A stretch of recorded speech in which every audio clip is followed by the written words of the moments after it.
Vocabulary ടോപ്പിക്കും അങ്ങനെ 27 ടോപ്പിക്കുകളുണ്ട്. അതിന് 8 ദിവസമാണ് നമുക്ക് നീക്കി വെക്കാൻ പറ്റുക. അവിടെയും 20 മാർക്കുണ്ട്. ഹായ്, അപ്പോൾ ഡിഗ്രി പ്രിലിംസിൻ്റെ ആദ്യഘട്ടം മെയ് 2-ന് നടക്കുമെന്നുള്ളതാണ് PSCയുടെ ഒരു കലണ്ടർ പ്രകാരം നിങ്ങൾക്ക് വ്യക്തമായിട്ടുള്ളത്. അപ്പം കുറഞ്ഞ ദിവസങ്ങൾ മാത്രമേ ഇനി നിങ്ങളുടെ മുന്നിലുള്ളൂ അല്ലേ. 1 മുതൽ അവസാനം വരെ പഠിച്ചു തീർത്തിട്ട് ഈ ഒരു പരീക്ഷ ക്രാക്ക് ചെയ്യാം, ഈ ഒരു പ്രിലിംസ് ക്ലിയർ ചെയ്യാം എന്ന് വിചാരിക്കുന്നുണ്ടെങ്കിൽ അത് അബദ്ധമാണ്. കാരണം ഇത്രയും വിശാലമായൊരു സിലബസ് ഇനി നിങ്ങൾക്ക് പഠിച്ചാൽ തീർക്കാൻ പറ്റില്ല. അപ്പോൾ അതിൽ സെലക്റ്റീവ് സ്റ്റഡി നടത്തുക എന്നുള്ളതാണ് ഇനിയുള്ളൊരു പ്ലാൻ എന്ന് പറയുന്നത്. ഓൾറെഡി ഒരു വീഡിയോ നിങ്ങൾക്ക് ഞാൻ ചെയ്തു തന്നിട്ടുണ്ട്. ഒരു 60 ടോപ്പിക്, അതായത് GKയിൽ 212 ടോപ്പിക്കുകളിൽ നിന്ന് 60 ടോപ്പിക്കുകൾ നിങ്ങൾക്ക് സെലക്ട് ചെയ്ത് തന്നിട്ടുണ്ട്. ആ ടോപ്പിക്ക് മാത്രം GKയിൽ പഠിക്കുക എന്നുള്ളതും ഇംഗ്ലീഷ്, മാത്സ്, മലയാളം അല്ലേ, MEM ഈ 3 സാധനം മെച്ചപ്പെടുത്തിയിട്ട് അതിൽ നിന്ന് മാക്സിമം, ഇവിടെ 50 മാർക്കുണ്ട്, അവിടെ നിന്ന് മാക്സിമം മാർക്ക് സ്കോർ ചെയ്യുക. ഇവിടെ 50 മാർക്കിന് 212 ടോപ്പിക്കും പഠിച്ച് തീർക്കൽ നടക്കില്ല. 60 ടോപ്പിക്ക് പഠിച്ചാൽ തന്നെ, അതായത് 212-ൻ്റെ 4/1 അല്ലെ, ഏകദേശം 4/1 അടുത്തേ ഉള്ളൂ, അതിൽ 4/1. ഓക്കെ, അപ്പം ആ ഒരു ഏരിയയിൽ നിന്ന് തന്നെ ഒരു അത്യാവശ്യം ഒരു 30 മാർക്കിനടുത്ത് പിടിക്കാൻ പറ്റും. അതായത് 212 ഏരിയയും പഠിച്ചാൽ 50 മാർക്കല്ലേ കിട്ടുക. അതിന് പകരം ഞാൻ ഈ 60 ടോപ്പിക്കാണ് തരുന്നത്. അപ്പോൾ കിട്ടേണ്ട ഇതിന് അനുപാതം വെച്ച് നോക്കുകയാണെങ്കിൽ ആ രീതിയിലല്ലേ കിട്ടേണ്ടതുള്ളൂ. പക്ഷെ അങ്ങനെയല്ല, വെറും ഈ 60 ടോപ്പിക്കിൽ നിന്ന് തന്നെ നിങ്ങൾക്ക് ഏകദേശം ഒരു 30-ൽ പരം മാർക്കുകൾ, 30-നോടടുത്തോ അല്ലെങ്കിൽ 30-ൽ പരം മാർക്കുകളോ നേടിയെടുക്കാൻ പറ്റും. ഓക്കെ, ഈ 50-ൽ ഇവിടെയും മാക്സിമം ഒരു 35-ന് മുകളിലേക്ക് നേടാൻ ശ്രമിക്കുക. പിന്നെ ഒന്നും ചിന്തിക്കാതെ പ്രിലിംസ് അവിടെ ക്ലിയർ ചെയ്യാൻ പറ്റും. ആ ഒരു രീതിയിലുള്ള ഒരു ബ്ലൂ പ്രിൻ്റ് പ്ലാനാണ് നിങ്ങൾക്ക് പറഞ്ഞു തരുന്നത്. ഈ ഒരു പ്ലാന് വെച്ചിട്ട് തന്നെയാണ് ഞാനിപ്പോൾ ഒരു മാർച്ച് 10-ാം തീയതി ഒരു ഡിഗ്രി ലെവൽ പ്രിലിംസിൻ്റെ ഒരു കോഴ്സ്, നമ്മൾ ക്രാഷ് കോഴ്സ് എന്നുള്ള രീതിയിൽ, ബ്ലൂ പ്രിൻ്റ് കോഴ്സ് എന്നുള്ള രീതിയിൽ നമ്മൾ സ്റ്റാർട്ട് ചെയ്യുന്നുണ്ട്. അപ്പോൾ അതിൻ്റെ അഡ്മിഷനും കാര്യങ്ങളൊക്കെ കിട്ടണമെങ്കിൽ നിങ്ങൾക്ക് ഇവിടെ ഇതിൻ്റെ കൂടെ താഴെ നമ്പർ ഉണ്ടാവും, ആ നമ്പറിൽ കോൺടാക്ട് ചെയ്താൽ മതി. ഓക്കെ, നമുക്ക് ആ ഒരു പ്ലാനിലേക്ക് പോവാം. നിങ്ങൾ ഒന്നുകിൽ നിങ്ങൾക്ക് ഈ ഗോൾഡ് ബാച്ചിൽ ചേർന്ന് പഠിക്കാം. അതിന് പറ്റാത്തവരുണ്ടെങ്കിൽ നിങ്ങൾക്ക് വീട്ടിൽ ഇങ്ങനൊരു പ്ലാൻ സെറ്റ് ചെയ്തിട്ട് നിങ്ങൾക്ക് വീട്ടിൽ നിന്ന് പഠിക്കാം. അപ്പം എന്താ ചെയ്യേണ്ടതെന്ന് വെച്ച് കഴിഞ്ഞാൽ, നിങ്ങൾക്കൊരു 50 ദിവസത്തെ പ്ലാൻ, അതായത് മാർച്ച് 10 മുതൽ നമുക്ക് മെയ് 2 വരെയല്ലേ സമയമുള്ളൂ. അപ്പോൾ ഒരു 50 ദിവസത്തെ ഡിവൈഡ് ചെയ്ത് കഴിഞ്ഞാൽ, ഞാനിപ്പോൾ ആ ഒരു ബാച്ചിലേക്ക് ഡിവൈഡ് ചെയ്തിരിക്കുന്ന 45 ദിവസവും 5 ദിവസം റിവിഷൻ എന്നുള്ള രീതിയിലാണ്. അതായത് 9 ദിവസം കഴിയുമ്പോൾ 10-ാമത്തെ ദിവസം ആ 9 ദിവസത്തെ റിവിഷൻ ചെയ്യുക എന്നുള്ള രീതിയിലാണ്. അങ്ങനെയുള്ള രീതിയിലാണ് ഒരു പ്ലാൻ സെറ്റ് ചെയ്തിരിക്കുന്നത്. ടോട്ടൽ 50 ദിവസത്തെ പഠനം എന്നുള്ളതിലാണ്.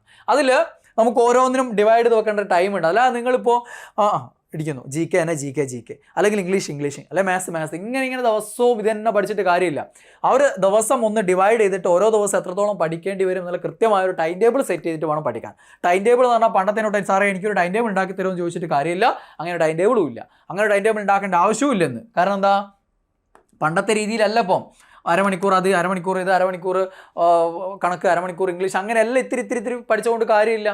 കാരണം ഇന്നത്തെ പഠന രീതി അതല്ല, PSCയുടെ ചോദ്യ രീതി അതല്ല. ഇപ്പോൾ ഒരു ടോപ്പിക്ക് പഠിക്കുമ്പോൾ അവിടെ നിന്നുള്ള മാർക്ക് ഉറപ്പിക്കണം. അല്ലാതെ അവിടെ നിന്നൊരു 300 ഫാക്സിലുള്ള ഇടത്തിലായിരുന്നു ഒരു 100 ഫാക്സ് അല്ലെങ്കിൽ 50 ഫാക്സ് ഇമ്പോർട്ടൻ്റ് മാത്രം പഠിച്ചു പോയിട്ട് കാര്യമുണ്ടോ? ഇല്ല. ആ ഫാക്റ്റുകൾ വെച്ചായിരിക്കില്ല നിങ്ങൾക്ക് ബാക്കിയുള്ളിടത്ത് നിന്ന് വെച്ചിട്ടായിരിക്കും ചോദ്യം വരിക. അപ്പോൾ ആൻസർ ചെയ്യാൻ പറ്റുമോ? ഇല്ല. അതുകൊണ്ട് ഒരു ടോപ്പിക്ക് കംപ്ലീറ്റ് പഠിച്ചു തീർത്താലേ അവിടെ നിന്നുള്ള മാർക്ക് നമുക്ക് ഇന്നത്തെ ഒരു കാലഘട്ടത്തിൽ ഉറപ്പിക്കാൻ പറ്റൂ. അല്ലാതെ ഭാഗ്യ പരീക്ഷണം എന്നുള്ള രീതിയിൽ ഏറ്റവും ഇമ്പോർട്ടൻ്റ് 10-20 ഫാക്സ് മാത്രം പഠിച്ചു പോയിട്ട് ഒരു ടോപ്പിക്കിൽ നിന്ന് മാർക്ക് കിട്ടാത്ത അവസ്ഥ. പണ്ടായിരുന്നെങ്കിൽ നിങ്ങൾക്ക് ഏറ്റവും ഇമ്പോർട്ടൻറ്റ് ഫാക്സ് മാത്രം, ഓരോ ടോപ്പിക്കിൽ നിന്ന് ഒരു 10-20 ഇമ്പോർട്ടൻറ്റ് ഫാക്സ് പഠിക്കുന്നു, അല്ലെങ്കിൽ ചോദ്യങ്ങളും അനുബന്ധ വസ്തുതകളും പഠിക്കുന്നു. ഒരു ചോദ്യം, അതിന് അനുബന്ധ വസ്തുതകളായിട്ട് ഒരു 5 പോയിന്റ്, 5ഉം ഈ ചോദ്യത്തിലൊരു 3 ഫാക്സ് ഉണ്ട് അല്ലെങ്കിൽ 4 ഫാക്സ് ഉണ്ട്, 9 ഫാക്സ് പഠിച്ചു. പണ്ടായിരുന്നെങ്കിലോ ഇങ്ങനെയുള്ള 100 ചോദ്യങ്ങളിലും അനുബന്ധ വസ്തുതകളും നോക്കുമ്പോൾ അവിടെ നിന്ന് തന്നെ ചിലപ്പോൾ കൂടുതൽ ചോദ്യങ്ങൾ വന്നേക്കാം പണ്ടായിരുന്നെങ്കിൽ. ഇന്നത്തെ സ്ഥിതി അതല്ല. ആവർത്തന ചോദ്യങ്ങളുടെ പെർസെൻറ്റേജ് വളരെ വളരെ കുറവാണ്. അപ്പോൾ സ്വാഭാവികമായിട്ടും ഈ 100 ചോദ്യങ്ങളായിട്ടും അനുബന്ധ വസ്തുതകൾ പഠിച്ചിട്ടുണ്ടെങ്കിലും ഒരു ചോദ്യത്തിൽ നിന്നും ഒന്നും കിട്ടാത്ത അവസ്ഥയും ചിലപ്പോൾ വന്നേക്കാം. കാരണം എന്താ, എല്ലാ ചോദ്യം ഇങ്ങനെയാണ് പഠിക്കുന്നത്. ഒരു ചോദ്യം പഠിക്കുന്നു, 5 ഫാക്സ് പഠിക്കുന്നു. ഒരു ചോദ്യം പഠിക്കുന്നു, 4 ഫാക്സ് അനുബന്ധം അല്ലെങ്കിൽ 10 ഫാക്സ് അനുബന്ധം പഠിക്കുന്നു. ആ ഒരു 10-15 ഫാക്സ് ആയിരിക്കില്ല ആ ടോപ്പിക്കിലെ ചോദ്യം. അതുകൊണ്ട് ചോദ്യങ്ങൾ എല്ലായിടത്തു നിന്നും മിസ്സാവും. അതുകൊണ്ട് പഠിക്കുന്ന ടോപ്പിക്ക് നല്ല വൃത്തിയായിട്ട് പഠിക്കുക എന്നുള്ളതാണ് ഇന്നത്തെ ഒരു വിജയ രഹസ്യം എന്ന് പറയുന്നത്. അപ്പോൾ ഇവിടെ നമുക്ക് മൊത്തം ഈ 50 ദിവസത്തിലെ മാത്സ് ആൻഡ് മെൻ്റൽ എബിലിറ്റിയും കൂടെ നമുക്കൊരു 12 ദിവസത്തെ നീക്കി വെക്കാൻ പറ്റുള്ളൂ. 12 മാത്സ് ടോപ്പിക്കും 13 മെൻ്റൽ എബിലിറ്റി ടോപ്പിക്കും, അങ്ങനെ 25 ടോപ്പിക്കുകൾ തീർക്കാനുണ്ട്. അതിന് വേണ്ടിയിട്ട് നമുക്ക് 12 ദിവസം നീക്കി വെക്കാം. കാരണം 20 മാർക്കിൻ്റെ ഏരിയയാണ്. 12 ദിവസം നീക്കി വെച്ചിട്ട് തീർക്കണം. ഒരു മാത്സ് ടോപ്പിക്കും ഒരു മെൻ്റൽ എബിലിറ്റി ടോപ്പിക്കും ഒരു ദിവസം തീർക്കുക എന്നുള്ള രീതിയിൽ അങ്ങനെ പഠിച്ചു പോകണം. ഓക്കെ, പിന്നെ ഇംഗ്ലീഷിൻ്റെ കാര്യത്തിൽ നമുക്ക് 27 ടോപ്പിക്കുകളുണ്ട്. 15 ഗ്രാമർ ടോപ്പിക്കും 12 വൊക്കാബുലറി ടോപ്പിക്കും. അങ്ങനെ 27 ടോപ്പിക്കുകളുണ്ട്. അതിന് 8 ദിവസമാണ് നമുക്ക് നീക്കി വെക്കാൻ പറ്റുക. അവിടെയും 20 മാർക്കുണ്ട്. പിന്നെ മലയാളത്തിൽ 10 മാർക്കാണ്. അതിന് 13 ടോപ്പിക്കുകളാണ് അവിടെ പഠിക്കാനുള്ളത്. നമുക്ക് 3 ദിവസം നീക്കി വെച്ചാൽ മതി. കാരണം സുഖമായിട്ട്, അതായത് ഗ്രാമർ ടച്ചുള്ള ടോപ്പിക്ക് ഇവിടെ വളരെ കുറവാണ്. പദശുദ്ധി, വാക്യശുദ്ധി, വചനം, അങ്ങനെയുള്ള പിന്നെ ചേർത്തെഴുതുക, പിരിച്ചെഴുതുക, അതിൽ സന്ധി കൂടെ അറിഞ്ഞിരിക്കുക, അങ്ങനെ ചോദ്യങ്ങൾ പലപ്പോഴും വരാറുണ്ട്. അപ്പോൾ അതൊക്കെയുള്ളൂ ഒരു ഗ്രാമർ ടച്ച് ഉള്ളത്. ബാക്കിയുള്ളതൊക്കെ എന്താണ്, സിമ്പിളായിട്ടുള്ള വൊക്കാബുലറി സാധനങ്ങളാണ്. അപ്പോൾ ഒരു 3 ദിവസം ഉപയോഗിച്ച് പഠിക്കുക. പിന്നെ കുറച്ച് വൊക്കാബുലറി അഡീഷണൽ ആയിട്ട് ചില ദിവസങ്ങളുണ്ടാകും, കുറച്ച് ലൈവ് ക്ലാസ്സുകൾ ഉണ്ടാവും. ആ രീതിയിൽ തീർക്കാൻ പറ്റും ഇംഗ്ലീഷും മാത്സും മലയാളവും. ഓക്കെ, പിന്നെ GKയും കറണ്ട് അഫേഴ്സും കൂടെ നമ്മൾ ബ്ലൂ പ്രിൻ്റ് ടോപ്പിക്കുകൾ മാത്രമാണ് നമ്മൾ പഠിക്കാൻ പോകുന്നത്. കാരണം ഇത് പഠിച്ചാൽ തന്നെ നിങ്ങൾക്ക് ഇവിടെ പ്രിലിംസ് ക്ലിയർ ചെയ്യാൻ പറ്റും. അതുകൊണ്ട് ബ്ലൂ പ്രിൻ്റ് ടോപ്പിക്കുകളുടെ മാത്രമാണ്, എല്ലാം കൂടെ പഠിച്ച് തീർക്കാൻ നടക്കില്ല. അതുകൊണ്ട് ബ്ലൂ പ്രിൻ്റ് ടോപ്പിക്കുകൾ മാത്രം 22 ദിവസം നമ്മൾ നീക്കി വെക്കും.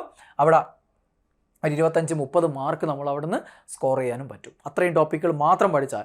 ഇതേ നിങ്ങൾക്ക് ഈ സമയം കൊണ്ട് പഠിച്ചാൽ തീരുള്ളൂ. അല്ലാതെ പഠിക്കാൻ ഇറങ്ങി തിരിച്ചാൽ നമ്മൾ എവിടെ എത്താത്ത അവസ്ഥയാണ് ഉണ്ടാവുക. അപ്പോൾ ഈ രീതിയിലാണ് നമ്മൾ പ്ലാൻ ചെയ്തിരിക്കുന്നത്. 60 ടോപ്പിക്കുകൾ ഞാൻ ഓൾറെഡി പറഞ്ഞു, കഴിഞ്ഞ വീഡിയോയിൽ ചെയ്തിട്ടുണ്ട്. 60 ടോപ്പിക്കുകളാണ് നമ്മൾ പഠിക്കാൻ പോകുന്നത്. ഓക്കെ, അത് നിങ്ങൾക്ക് റെക്കോർഡഡ് വീഡിയോ ക്ലാസ്സുകൾ ഉണ്ടാവും, ലൈവ് ക്ലാസ്സുകളും ഉണ്ടാവും.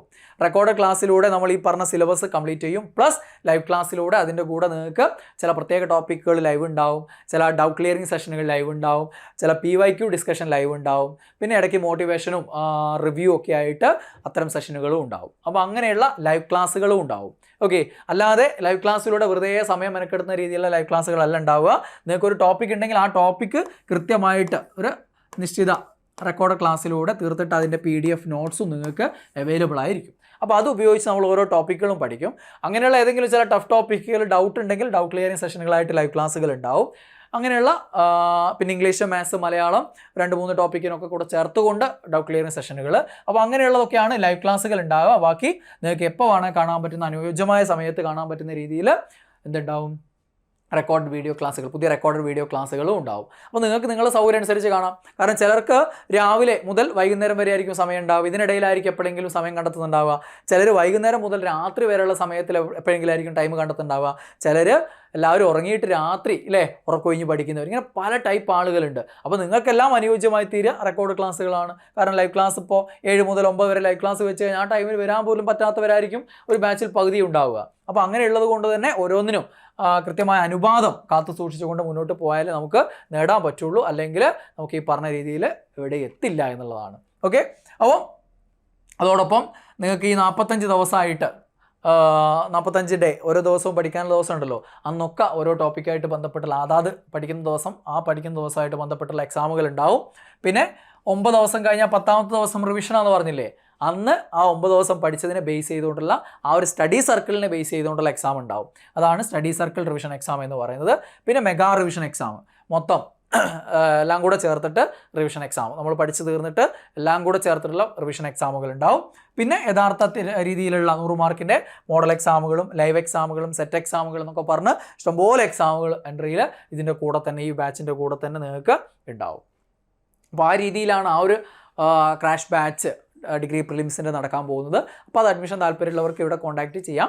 അതല്ല എങ്കിൽ ഞാൻ ഈ പറഞ്ഞ രീതിയിൽ ഒരു 50 ദിവസം പ്ലാൻ ക്രമീകരിച്ചിട്ട് ചെയ്യാം. ആ 50 ദിവസം പ്ലാൻ നിങ്ങൾക്ക് ഉണ്ടാക്കാം. അതിൻ്റെ ഒരു ഡെമോ പ്ലാൻ ഞാൻ ഇവിടെ കൊടുത്തിട്ടുണ്ട്. 10 ദിവസം ഞാൻ എഴുതിയത് ഇവിടെ കൊടുത്തിട്ടുണ്ട്. അപ്പോൾ ഇതേപോലെ നിങ്ങൾക്ക് എന്ത് ചെയ്യാം, ബാക്കിയുടെ ഉണ്ടാക്കിയിട്ട് അതനുസരിച്ച് വീട്ടിൽ നിന്ന് പഠിക്കണം, അങ്ങനെ ചെയ്യാം. അല്ലെങ്കിൽ ഞാൻ ഈ തയ്യാറാക്കിയ പ്ലാന് പ്രകാരം നമ്മളെ കൂടെ ക്ലാസ്സുകളും കാര്യങ്ങളും എൻട്രിയിലെ വിദഗ്ധരായിട്ടുള്ള അധ്യാപകരുടെ ക്ലാസ്സും ഈ പറഞ്ഞ ഗൈഡൻസും മറ്റ് മോട്ടിവേഷനും എക്സാമുകൾ ഏറ്റവും പ്രധാനപ്പെട്ട കാര്യമാണ്. ഇതിൻ്റെ കൂടെ പഠിക്കുക മാത്രം ചെയ്തിട്ട് കാര്യമില്ല, അതിൻ്റെ ഒക്കെ എക്സാം അറ്റൻഡ് ചെയ്യുന്ന ആ ഏരിയ എന്നുള്ള മാർക്ക് നമ്മൾ ഉറപ്പിച്ചിട്ടുണ്ടാവണം. അങ്ങനെ മുന്നോട്ട് പോകണം. അപ്പോൾ അതിന് പറ്റുന്ന രീതിയിലുള്ളൊരു സ്റ്റഡി പ്ലാനാണ്, സിസ്റ്റമാറ്റിക് ആയിട്ടുള്ള ഈ ഒരു സ്റ്റഡി പ്ലാൻ പ്രകാരമാണ് ഈ ഒരു കോഴ്സ് മുന്നോട്ട് പോവുക. ഓക്കെ, അപ്പോൾ അതിൽ ഡേ 1 ഇങ്ങനെയാണ്. അപ്പോൾ ഇതേപോലെ ഒരു പ്ലാൻ നിങ്ങൾ സെറ്റ് ചെയ്യുക. ഡേ 1 മാത്സ് ആണ്. ഞാൻ മൊത്തം ടോപ്പിക്കിന് എടുത്തിട്ട് മൊത്തം ദിവസം കണക്കാക്കിയിട്ട് അതിനനുസരിച്ച് ഡിവൈഡ് ചെയ്തിട്ടാണ് നമ്മളിത് ചെയ്യുന്നത്.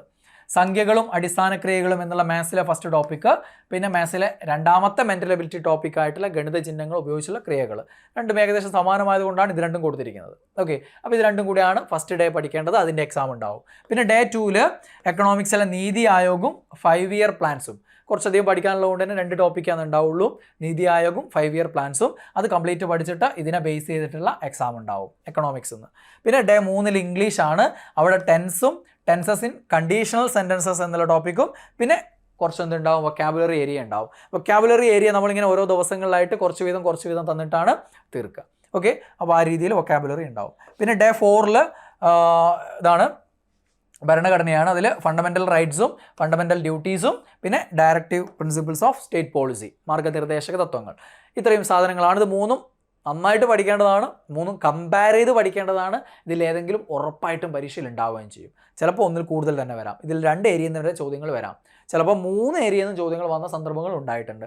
അല്ലെങ്കിൽ ഒരൊറ്റ ചോദ്യം വരും, 3ഉം കൂടി ചേർത്ത് കൊണ്ടുള്ള ചോദ്യം വരും, കമ്പയർ ചെയ്തുകൊണ്ടുള്ള. അപ്പോൾ അങ്ങനെയൊക്കെ ചോദ്യങ്ങൾ വരാറുണ്ട്. ഓക്കെ, പിന്നെ ഡേ 5 മലയാളമാണ് ഉണ്ടാവുക. പദശുദ്ധിയും വാക്യശുദ്ധിയും പരിഭാഷയും, ഇങ്ങനെ 3 ടോപ്പിക്കുകളാണ് അന്നത്തെ ആ ഒരു ഡേയിൽ പഠിക്കുക. പിന്നെ ഡേ 6 മാത്സ് ആണ്. വീണ്ടും രണ്ടാമത്തെ മാത്സിൻ്റെ ഡേ ആണ്. ഭിന്നസംഖ്യകളും ദശാംശ സംഖ്യകളും എന്നുള്ള മാത്സിലെ ടോപ്പിക്കും പിന്നെ മെൻ്റൽ എബിലിറ്റിയിൽ ശ്രേണികൾ, സംഖ്യാശ്രേണികളും അക്ഷരശ്രേണികളും, ആ ഒരു ടോപ്പിക്കും അന്ന് പഠിക്കും. പിന്നെ ഡേ 7 സിവിക്സ് ആണ്. അതിൽ ബ്യൂറോക്രസിയും അതിൻ്റെ ഫംഗ്ഷൻസും പിന്നെ Indian civil service, state civil service എന്നുള്ള ആ ഒരു ഏരിയയും. ഇത് വളരെ ഇമ്പോർട്ടൻ്റ് ആണ്. സിവിക്സിലെ ഏറ്റവും ഇമ്പോർട്ടൻ്റ് ആയിട്ടുള്ള ടോപ്പിക്കുകളാണ്, പരീക്ഷയിൽ ആവർത്തിച്ച് ചോദിച്ചുകൊണ്ടിരിക്കുന്ന ടോപ്പിക്കാണ്, അതാണ് ആദ്യം പഠിക്കുക. പിന്നെ ഡേ 8 ഇംഗ്ലീഷാണ്. ഇംഗ്ലീഷിൻ്റെ രണ്ടാമത്തെ ഡേ ആണ്. അവിടെ types of sentences and interchange of sentences എന്നുള്ള ടോപ്പിക്കും പിന്നെ പാർട്സ് ഓഫ് സ്പീച്ചും ഉണ്ടാവും, പ്ലസ് കുറച്ച് വൊക്കാബുലറിയും പഠിക്കും, കുറച്ച് ഏരിയകൾ. ഓക്കെ, ആ രീതിയിലാണ് ഡേ 8 ഉണ്ടാവുക. പിന്നെ ഡേ 9 നമ്മൾ ഹിസ്റ്ററിയുടെ ഫസ്റ്റ് ഡേ ആണ്. അതിൽ ഇന്ത്യയുടെ 1ാം സ്വാതന്ത്ര്യ സമരം എന്നുള്ള ടോപ്പിക്കും പിന്നെ ഇൻഡിപെൻഡൻറ്റ് മൂവ്മെൻറ്റ് ആൻഡ് ഗാന്ധിജി എന്നുള്ളതും ഏറ്റവും ഇമ്പോർട്ടൻ്റ് ആയിട്ടുള്ള ഏരിയ ആണ്. ഇവിടെ ഇന്ത്യയുടെ സ്വാതന്ത്ര്യ സമരത്തിൻ്റെ ആ ഒരു കാലഗണനയും കൃത്യമായിട്ട് അറിഞ്ഞിരിക്കണം. അതിൽ ഗാന്ധിജിയുമായി ബന്ധപ്പെട്ടുള്ള കാര്യങ്ങളും അറിഞ്ഞിരിക്കുക. ആ കാലഗണന വെച്ചും ചോദ്യങ്ങൾ വരാറുണ്ട്, അതുകൂടെ പഠിക്കും. അപ്പോൾ ആ രീതിയിൽ ഡേ 9 ഹിസ്റ്ററി പഠിക്കും. പിന്നെ 10ാമത്തെ ഡേ റിവിഷൻ ഡേ ആണ്. അതായത് ഈ 1 മുതൽ 9 വരെ ദിവസങ്ങളിൽ പഠിച്ച കാര്യങ്ങൾ റിവിഷൻ ചെയ്യാനും അന്ന് അതിനെ ബേസ് ചെയ്തിട്ടുള്ള ഒരു എക്സാമും ഉണ്ടാവും. ആ രീതിയിലാണ് ഇതിങ്ങനെ മുന്നോട്ട് പോകുക. അപ്പോൾ 9 ദിവസം പഠിക്കുന്നു, 10ാമത്തെ ദിവസം റിവിഷൻ, അടുത്ത വീണ്ടും അതേപോലെ 9 ദിവസം പഠിക്കുന്നു, 10ാമത്തെ ദിവസം റിവിഷൻ എക്സാം, വീണ്ടും അങ്ങനെ തന്നെ, അങ്ങനെ ഒരു 5 ഷെഡ്യൂൾ. അപ്പോൾ 5 × 9 45 ഡേയും 5 റിവിഷൻ ഡേയും, അങ്ങനെ 50 ദിവസം കൊണ്ട് ഈ പറഞ്ഞ രീതിയിൽ നമ്മൾ പഠിക്കും.